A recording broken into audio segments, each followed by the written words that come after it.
So this next cell actually does the reverse of what we've just been doing. We're waiting for the user to insert or change values in a cell and are going to capture that change in Python as we type. To do that, we are going to use again an indefinite while loop here, and we're actually expecting an input here in cell A3, and so whenever that is different from what it was in the previous run, then we're going to print the value here in the Jupyter Notebook or in the console if you're using this as in a console script.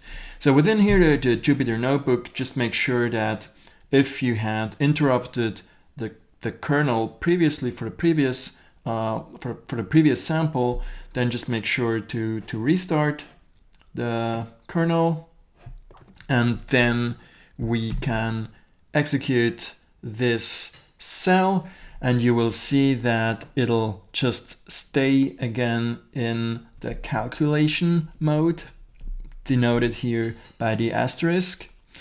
And so let's go into cell A3 and type in a value, and you can see that as we type the value, it appears here on the side, on the right hand side here in Python.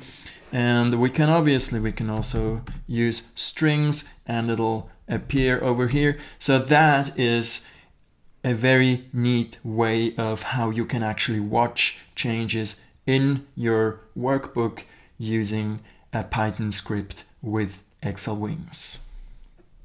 Again, to stop that, you need to go into kernel interrupt, or if you are in a command prompt, then use Control-C to interrupt the Python script from the indefinite loop here.